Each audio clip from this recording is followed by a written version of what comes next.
E aí, pessoal, tudo bem? Canal Explica Gel. Vamos para mais uma questão. O tema é globalização. Enem 2015, aplicação primeira, questão número 38. Essa questão aqui, ela vai nos possibilitar revisar uma série de conteúdos importantes sobre globalização. Vamos para o enunciado da questão? A viabilidade do processo de produção ilustrado pelo texto pressupõe o uso de, então, bem claro aqui enunciado, né? A viabilidade do processo de produção. Vamos ver que processo de produção é esse que o texto apresenta, né? Pressupõe o uso de. Vamos juntos ver o texto, gente? Diz assim: bem interessante esse texto, olha. Um carro esportivo é financiado pelo Japão, projetado na Itália e montado em Indiana, México e França, usando os mais avançados componentes eletrônicos que foram inventados em Nova Jersey e fabricados na Coreia.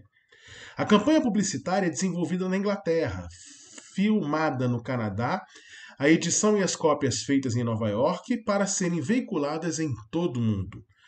Teias globais disfarçam-se com o uniforme nacional que lhes for mais conveniente. Então ele está trabalhando inicialmente aqui nessa questão um conceito bem bacana que é o conceito de fábrica global, ou seja, produção e consumo mundializados. Cada etapa do processo produtivo é desenvolvida em um país diferente, de acordo com as vantagens e as possibilidades de lucro que esse país oferece, né? Então, componentes feitos em algum lugar, a campanha publicitária em outro, ou seja, buscam-se as vantagens locacionais para a produção. O produto não tem mais uma bandeira nacional, ele foi produzido e todas as etapas aconteceram na Coreia, no Brasil, nos Estados Unidos, não. Um produto, ele tem as suas partes produzidas em diferentes lugares, é montado em outro lugar, campanhas publicitárias feitas em um país X, e aí você junta tudo e esse programa, esse produto, na verdade, ele não tem uma bandeira única, ele é um produto multinacional, né? É um produto fabricado em diferentes países. A gente aproveita essa questão para trabalhar um conceito muito legal para a prova do Enem. É uma coisa que tem grande chance de cair, que é a chamada curva do sorriso. Olha que interessante. A curva do sorriso, ela vai mostrar aqui no eixo das abscissas as diferentes fases que passa, né, do processo produtivo ao pré-produção, ao pós-produção um determinado produto, e aqui no eixo das ordenadas o valor adicionado, né? O valor, a riqueza gerada por cada uma dessas etapas produtivas. E ela chama curva de sorriso porque tem o formatozinho de um sorriso mesmo, né? De uma boquinha alegre, né? Então o que você percebe? Nos extremos da curva do sorriso, vamos começar aqui pelo extremo à esquerda, né? O que nós temos aqui? O que a gente tem aqui dentro da cadeia produtiva? Tanto a parte de pesquisa e desenvolvimento, ou seja, o desenvolvimento tecnológico para chegar em um determinado produto, legal? Nós temos o branding, né, que é a administração da marca, né? A marca Apple, a marca Dell, a marca Intel, a marca Microsoft, né? Então nós temos toda a parte de administração da marca, que é o branding. E nós temos também o design do produto. Tudo isso desenvolvido, e aí a gente percebe que essa parte da curva do sorriso gera maior valor agregado, gera maior riqueza, porque isso pressupõe uma mão de obra mais especializada, gerando, portanto, maior valor agregado nas áreas aonde a pesquisa, o desenvolvimento, o branding e o design acontecem. No centro da curva do sorriso, a gente percebe aqui as áreas onde temos menor valor adicionado, melhor valor agregado, melhor riqueza gerada, né? Então é basicamente a produção dos componentes, a produção das peças, né? A montagem do produto e depois nós temos aqui no outro extremo da curva do sorriso a presença da distribuição, a logística de distribuição, o marketing e a comercialização, aonde o valor agregado também é maior. E quando a gente percebe essa cadeia produtiva representada aí pela curva do sorriso, a gente vai perceber, a gente vai entender que nos cantinhos do sorriso estão as etapas de maior valor adicionado, que são predominantemente realizadas em países centrais. E no meio da curva do sorriso, a produção sujar a mão de graxa, de óleo, a produção em si, acontece nos países periféricos, nos países subdesenvolvidos, aonde a produção acontece a custo mais baixo, entre outros fatores, pela mão de obra ser mais barata. O que isso significa? Que dentro de uma cadeia produtiva global, a fábrica global, todos os países, quer dizer, vários países aí estão inseridos nesse processo de globalização, desde os periféricos aos centrais, mas cada um se insere com ganhos diferentes na curva do sorriso. E a diferença está essencialmente na qualidade na mão de obra, e a qualidade na mão de obra nos remete diretamente à formação, à qualificação, logo à educação. Anota aí, gente. Uma inserção mais ou menos competitiva, para mais ou para menos competitiva no mercado global, é diretamente relacionado ao nível de formação, ao nível de educação, aos investimentos em qualificação de mão de obra. Beleza? Voltemos aqui para a questão e vamos analisar as alternativas. Vamos lá? Vamos aqui ver o enunciado. A viabilidade do processo de produção, ilustrado pelo texto, pressupõe o uso de... Legal? A viabilidade de qual processo? A fábrica global. Pressupõe o uso de linhas de montagem e formação de estoques. Não, aí ele está falando sobre o Fordismo. A gente está falando do processo de produção que não está ligado a essa fábrica global. Vamos aproveitar a situação dessa questão para a gente revisar Fordismo e falar também de toyotismo? Quando a gente fala de fábrica global, a gente tem uma característica mais toyotista do que fordista. Revisão aí muito importante, galera. Vamos lá. Fordismo e toyotismo. Fordismo tipicamente da segunda revolução industrial. Pós-fordismo, toyotismo a partir da terceira revolução industrial. A partir da... Beleza? Então vamos lá, algumas diferenciações. Sistema de produção. No Fordismo, produção em série, rígida, centralizada. A fábrica produz sempre o mesmo produto em grande quantidade, formando grandes estoques de produtos. Já no Toyotismo, a produção é flexível, ela é versátil. Olha que termo importante. A produção flexível, ela é de acordo com a demanda. Se a demanda por determinado produto é alta, você produz mais. Se a demanda por determinado modelo cai, você produz menos. A produção se adapta à demanda. Nome disso, just in time. Tudo bem? Produzir na hora certa. O que significa produzir também na quantidade certa de acordo com a demanda.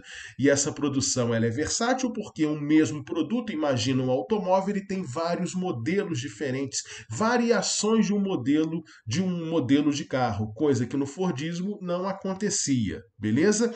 Mais diferenciação, estrutura fordista hierarquizada, ou seja, a fábrica com as hierarquias bem definidas, né? Desde os trabalhadores gerentes, né, mais qualificados até aqueles que fazem o simples trabalho repetitivo.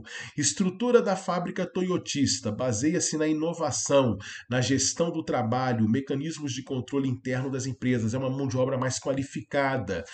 O toyotismo ele já vem com a terceira revolução industrial, onde a gente tem a automação, a gente tem a robótica, então os trabalhadores que ficam são mais qualificados, eles tem mais interferência no processo produtivo, eles conseguem controlar várias máquinas ao mesmo tempo e também conseguem interferir no processo produtivo, dando sugestões para melhorar o processo dentro da fábrica, dentro do chão, chamado chão da fábrica, beleza? Divisão do trabalho, as tarefas são especializadas, você faz a mesma coisa, lembra do Chaplin, tá? Lembra dos tempos modernos do Chaplin, o cara faz repetitivamente o mesmo trabalho, isso é Fordismo, legal? Isso daí é alienação do trabalhador, que não conhece as etapas do processo produtivo, não conhece o todo da fábrica. Toyotismo, um operário controla várias máquinas e deste modo ele reduz o número de trabalhadores. Por que ele controla várias máquinas? Porque ele é mais especializado. E aquelas atividades mais simples, simplesmente repetitivas, os braços robóticos realizam. Tudo bem? Então, uma diferença de Fordismo e Toyotismo. Os produtos. A produção no Fordismo é em grande quantidade de um mesmo produto, produção em série, beleza? Já no Toyotismo, tem uma diversidade na produção. Tá? Então você tem um consumidor muito mais exigente a partir da década de 70, década de 80 e mais exigente hoje em dia, em que você tem um modelo de carro com as várias variações desse modelo e a fábrica vai produzir mais do modelo A, mais do modelo B de acordo com a demanda just in time. Salários no Fordismo, salários altos, porque era importante que os trabalhadores se tornassem consumidores. Uma frase famosa do empresário Henry Ford: cada trabalhador da Ford tem que ter um carro Ford. Para isso a gente precisa melhorar os salários e esse trabalhador ter poder de consumo, porque o consumo é a mola propulsora do capitalismo. No toyotismo não quer dizer que você vai simplesmente ter salários baixos, tá? Mas ele não vai se respaldar, como diz aqui, em altos salários, mas sim em premiação pela produtividade. Serão premiados os melhores, serão premiados aqueles que conseguirem ter maior desempenho no processo produtivo. Valorizar a produtividade. E a questão de estoques que cai muito no Enem, né? Quando você diferencia Fordismo e Toyotismo. No Fordismo você tem muito estoque de matéria-prima, muito estoque de peça e muito estoque de produto produzido. Você produz e depois empurra para venda, né? É a chamada produção empurrada. Já no Toyotismo você produz de acordo com a demanda.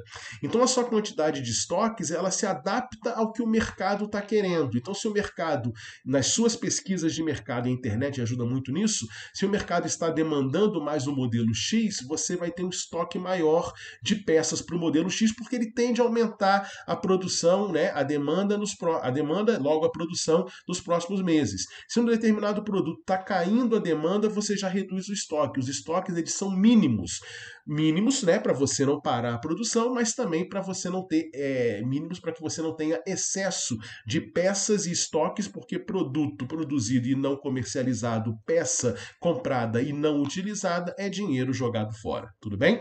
Então aquela alternativa ali é uma alternativa que fala muito sobre o Fordismo. Aqui a gente tem um modelo de toyotismo, né? Nós temos aí a produção feita na montagem de um avião Boeing lá em Seattle, nos Estados Unidos. Veja que as peças que formam o avião Boeing vêm de diferentes países. E aí o toyotismo vai ter essa característica também que é a intensa terceirização da produção, ou seja, você vai ter componentes produzidos em empresas na Ásia, em empresas na Europa, em empresas na América. Muitas dessas empresas são subsidiárias da Boeing e outras empresas são empresas que não têm nada a ver com a Boeing, mas que fabricam computadores de bordo, que fabricam turbinas, que fabricam peças fundamentais. E aí, essa terceirização da produção, você terceiriza, você contrata outras fábricas que produzem peças, né, para montar um avião, depois tudo é levado para os Estados Unidos para ser montado, é uma das características do toyotismo, coisa que você não tinha no Fordismo, onde a fábrica produzia absolutamente tudo, com pouquíssima ou zero terceirização. Beleza? Voltemos para a questão. A letra A está eliminada. Letra B. Vamos de novo para o enunciado para não esquecer. A viabilidade do processo de produção, que é a fábrica global, pressupõe o uso de empresas burocráticas e mão de obra barata.